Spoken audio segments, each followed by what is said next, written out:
Salah seorang Nabi dan Rasul yang tergolong dalam kelompok yang terutama, yang paling teruji, ulul azmi minar rusul, ialah Nabi Nuh alaihissalam. Nabi Nuh alaihissalam, mungkin ramai daripada kalangan kita yang pernah membaca atau mendengar kisah Nabi Nuh alaihissalam. Satu peristiwa, satu pengalaman derita yang panjang. Nabi Nuh alaihissalam berdakwah 950 tahun. Pagi dan malam, siang dan malam Nabi Nuh alaihissalam berdakwah. Secara individu, secara berkumpulan, secara terbuka, secara tertutup. Nabi Nuh alaihissalam usahakan semua cara semaksimal mungkin. Tetapi menurut riwayat yang paling besar angkanya, Nabi Nuh dalam tempoh 950 tahun itu ada lebih kurang 80 orang pengikut. Kalau setahun seorang pun paling-paling kita ada 950 orang. Dalam tempoh yang demikian panjang, Nabi Nuh hanya diikuti, didengari oleh lebih kurang 80 orang. Dan bukan hanya itu, masyarakat di situ malah sentiasa mengejek, mencela dan menghina Nabi Nuh alaihissalam. Kalau kita bayangkan, kita travel dan sampai ke bandar ketika Nabi Nuh berada di sana. Kalau kita tanya, kenal tak siapa Nuh alaihissalam?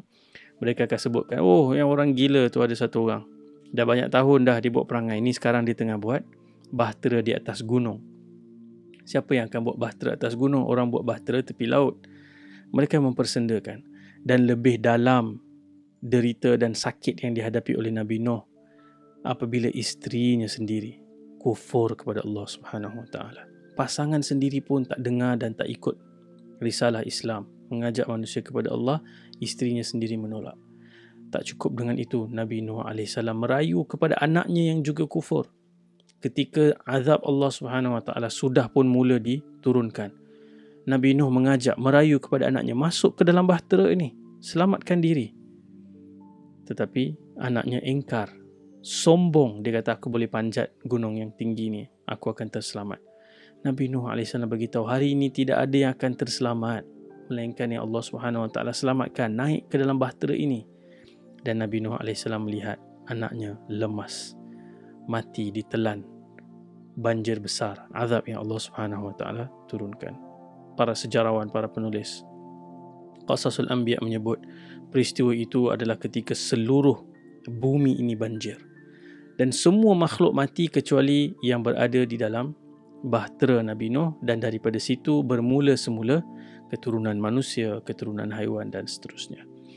Dan kalau kita lihat, apabila Nabi Nuh AS sudah berusaha semaksimum mungkin, kemudian Nabi Nuh diberitahu oleh Allah Subhanahu Wa Taala, selepas ini tidak ada lagi yang akan beriman. Dan Nabi Nuh AS berdoa kepada Allah Subhanahu Wa Taala. Doa ini dirakamkan dalam surah Al-Qamar, surah yang ke-54 ayat yang ke-10. Fada'a rabbahu anni maghlubun fantasir. Nabi Nuh AS berdoa kepada Tuhannya, sesungguhnya aku ini telah dikalahkan oleh kaumku, terkalahkan oleh kaumku. Ya Allah, fantasir, berikanlah kemenangan untukku, bantulah aku, I am defeated, help me ya Allah. Dan apabila Nabi Nuh sudah bersabar sekian lama, dan ketika dia berdoa kepada Allah Subhanahu Wa Taala, Allah Subhanahu Wa Taala menurunkan bantuan dan memberikan kemenangan kepada Nabi Nuh alaihissalam serta merta. Fa fatahna abwabas samai bima'in munhamir.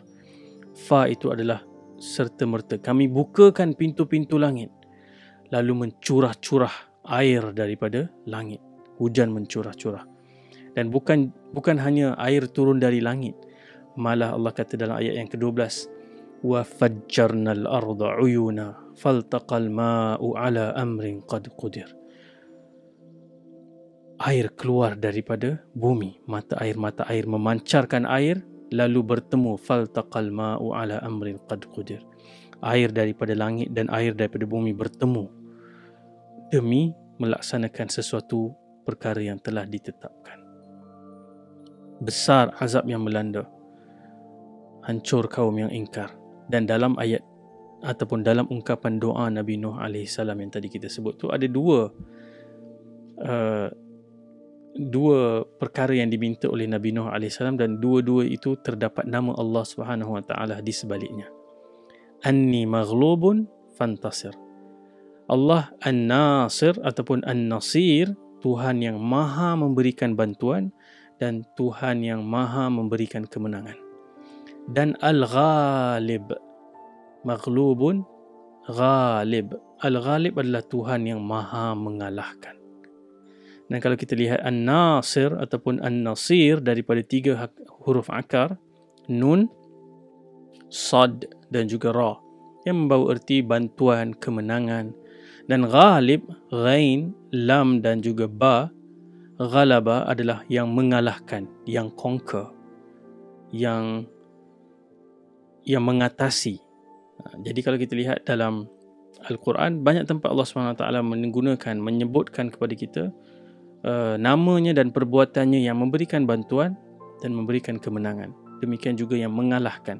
Misalnya dalam surah Ali Imran, surah yang ketiga, Allah SWT berfirman, wa in yansurukumullahu fala ghaliba lakum. Kalau kamu ni Allah yang tolong mencapai kemenangan, memberikan pertolongan untuk kamu, tidak ada sesiapa pun yang boleh mengalahkan kamu.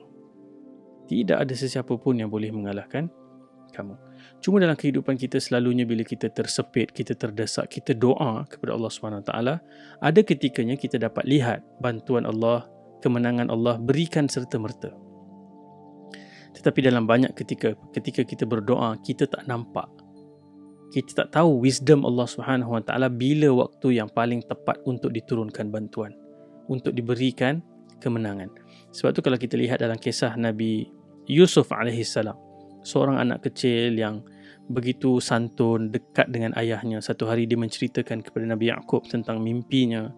Ayahnya pesan, jangan bagi tahu kepada abang-abang.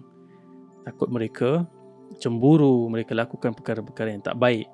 Tapi kemudian abang-abang ni memang cemburu kepada adik mereka, Yusuf AS. Mereka plot dan mereka campakkan Nabi Yusuf AS ke dalam telaga. Bayangkan seorang anak kecil dalam keadaan sejuk, malam yang gelap gelita, meronta-ronta, menangis daripada telaga yang tidak ada siapa pun akan jumpa. Tetapi Allah SWT takdirkan ada orang yang lalu di situ. Bahkan mereka jumpa Nabi Yusuf AS dalam telaga tu. Mereka keluarkan. Lalu kita sangka, akhirnya bantuan telah tiba. Tapi rupanya derita itu bersambung lagi. Mereka bawa Nabi Yusuf AS pergi dan jual di sebuah negara yang jauh, di Mesir, di pasar yang dijual hamba-hamba.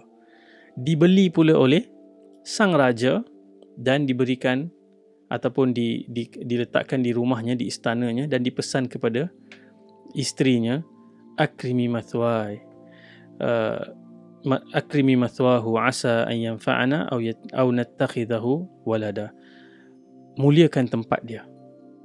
Semoga dia nanti menjadi satu orang yang berguna atau kita boleh jadikan dia anak. Bayangkan seorang anak kecil yang terpisah daripada ayah dan ibu, diderhakai, diperlakukan dengan keji oleh abang-abangnya. Kemudian dia end up dekat satu negara lain yang jauh, bahasanya berbeza. Tapi Allah SWT sebut dalam ayat surah Yusuf, ayat yang ke-21, وَكَذَلِكَ مَكَّنَّا لِيُوسُفَ فِي الْأَرْضِ لِنُعَلِّمُهُ مِنْ تَأْوِيلِ الْأَحَادِيثِ. Demikian Allah SWT kata, caranya kami menetapkan kedudukan Nabi Yusuf di bumi Mesir, untuk kami ajarkan kepadanya bagaimana menafsirkan mimpi, bagaimana menafsirkan ucapan dan perbualan. Rupanya Allah SWT bukan hanya nak memberikan kemenangan dan mengalahkan orang-orang yang plot against Nabi Yusuf AS pada ketika itu, tapi Nabi Yusuf juga digunakan oleh Allah SWT dalam perjalanan ini, dalam journey ini, untuk membantu jutaan rakyat Mesir dan negara-negeri yang sekelilingnya yang akan kelaparan sewaktu satu masa nanti akan berlaku kemarau. Dan kalau kita sambung baca kisah Nabi Yusuf, ahsanal qasas, sebaik-baik cerita, dia bahkan nanti difitnah. Dia akan masuk penjara di atas kesalahan yang dia tidak lakukan. Dia akan jumpa dengan orang yang ditafsirkan mimpi. Orang tu pula lupa. Dia duduk dalam penjara untuk tempoh yang lebih lama. Dan semua itu Allah SWT kata, Wallahu ghalibun ala amrihi. Allah maha kuasa, maha mengalahkan, dan dia melakukan sesuatu menurut apa yang ditetapkannya. Walakinna aktharan nasi la ya'lamun. Tetapi kebanyakan manusia tak tahu, tak realize, tak memahami, tak faham bagaimana Allah Subhanahu Wa Taala menyusun perjalanan seseorang manusia.